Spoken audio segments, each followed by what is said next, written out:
Hi,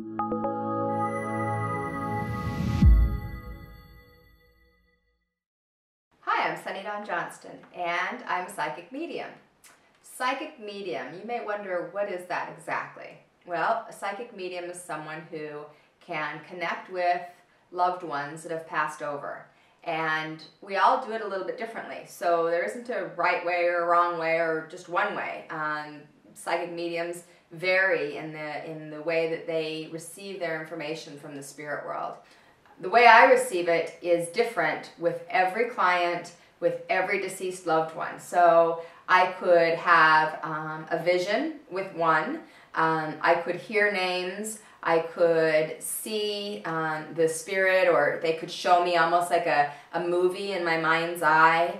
A lot of times I feel their experience, like the way they died. I can feel it in my body, or if they had issues with their physical body, or I can oftentimes feel their emotions and how they felt as they were in this physical form. So seeing, hearing, feeling, and knowing. A lot of times I just know, and I don't know why I know or where it comes from. It just pops into my head for no apparent reason.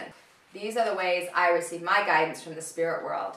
And so mediums work in all of those different ways. And again, for me, it's just very different every single time. So, how did I get started in mediumship?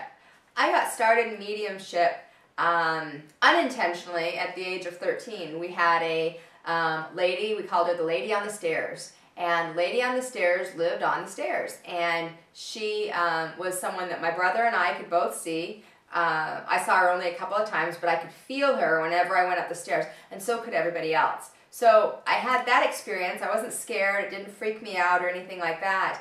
And then for the next probably 15 years or so, I would have just random experiences here and there where I would feel a spirit around or see a spirit or things like that that sometimes would scare me.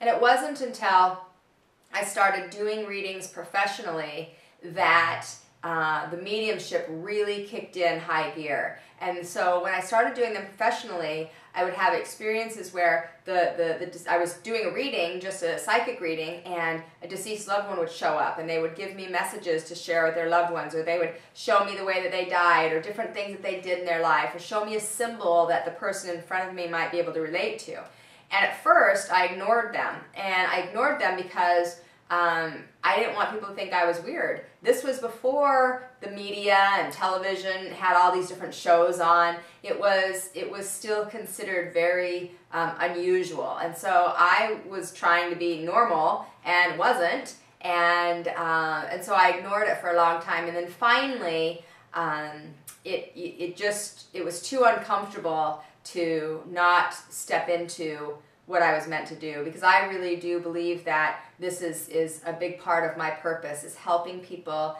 be able to connect with the other side. And not because they need to go through me, but even just being able to teach them that they can, and the tools and techniques and ways that they can connect with the other side. Because I believe that if you have a heart connection with someone, you are the very best medium.